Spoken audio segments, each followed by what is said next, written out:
All right, here, let's go, everyone. We're going to get a guest. I can tell you that. I promise you. Here very soon, tremendously quick times. I tell you. Give it 1 second. I promise. Okay. Do you support Donald Trump? Fuck no, Parker. Oh wait, I know you are. You do not support Donald Trump. All right, let's go to the next person. Yo, what's up, Christopher? How old are you? I am 29. How are you guys? Did you vote for Donald Trump? I did. All right, why so? Mainly two reasons. Just a strong border, and I am pro-life.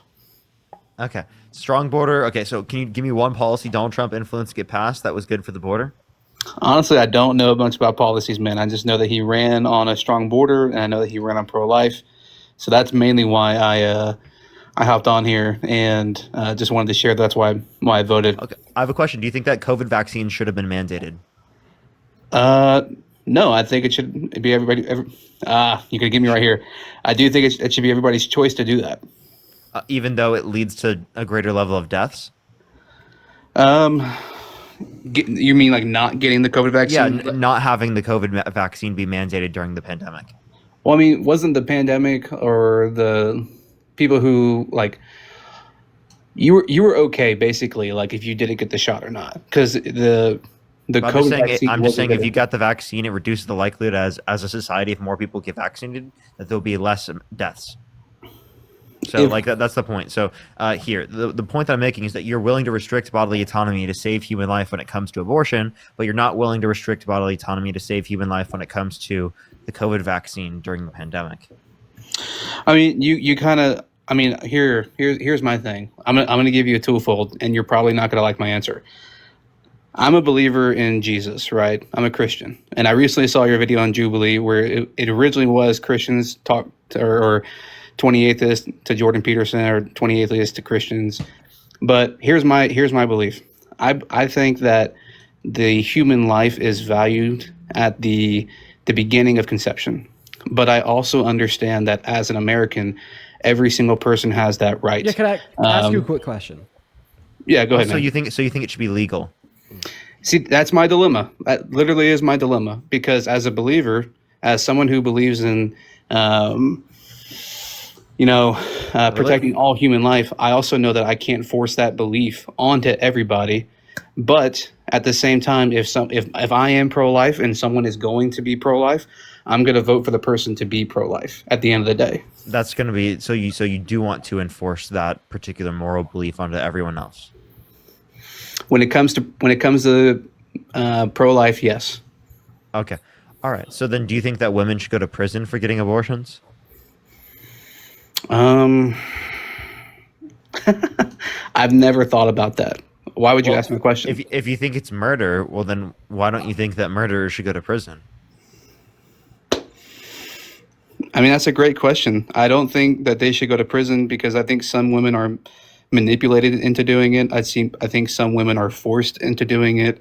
I've heard of many cases where women are forced to get abortions, and that's wrong altogether. Forcing someone against their will to get an abortion is wrong because it should be their choice.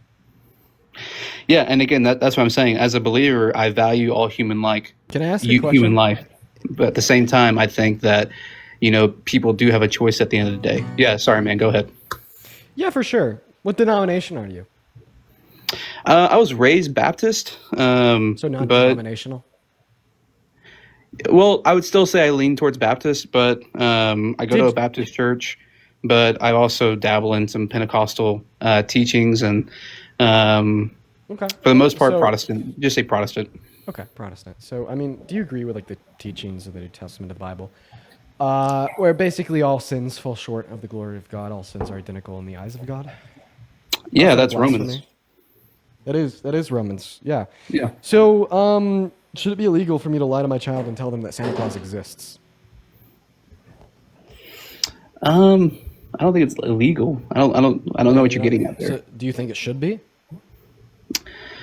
Do I think it's wrong to let a child fantasize about? I'm not asking you if it's wrong to lie. I'm asking you if it should be illegal for me to lie to my children and tell them that Santa Claus exists.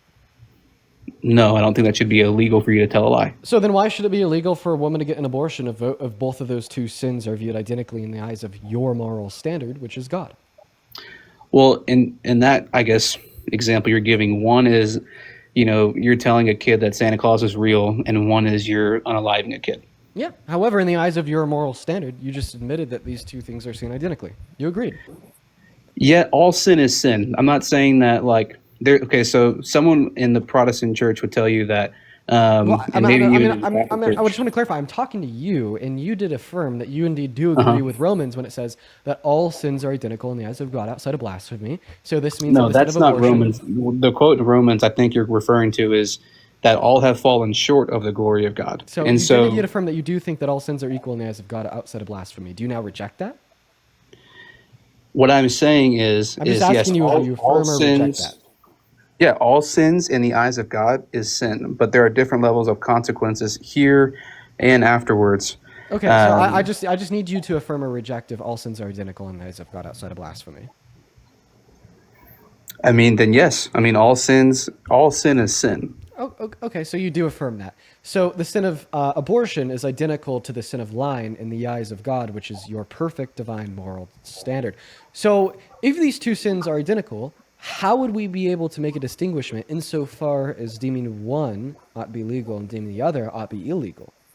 If we're going to be operating the legislation off of your moral standard. Yeah, I mean, you would go. I mean, have you ever read the Mosaic Law? Do you know about all 613 laws that? Yeah, I'm familiar with Mosaic Law, but obviously you don't really take much away from Mosaic Law. Like, for instance, Mosaic Law says that an Israelite can enslave a non-Israelite as human property for life. Well, this is the point I'm getting at. Is all 613? Some are more drastic, some are less drastic. But if you broke one, you broke them all. So same thing in the eyes of sin. There's a white lie sin, and then there's a murder sin. All sin But is sin those to sins God. are equal in the eyes of God. What is your moral standard? What is your What I'm standard saying for is all determining the sins- morality of an action? All sin separates you from God. What is your All standard sin- for determining the morality of an action? Break that down for me. What is your moral standard? My moral standard is God. God. God sees the sin of abortion identical to the sin of lying. Correct? All sin is sin. So yes. Correct. So those two sins are identically wrong. Correct? Yes. Is smoking weed illegal? So then I want you to go. Oh, got a stray. That was a crazy stray he just caught. Get a ban? No, he said WEED. That's rough. Damn. Honestly, sometimes the strays just happen.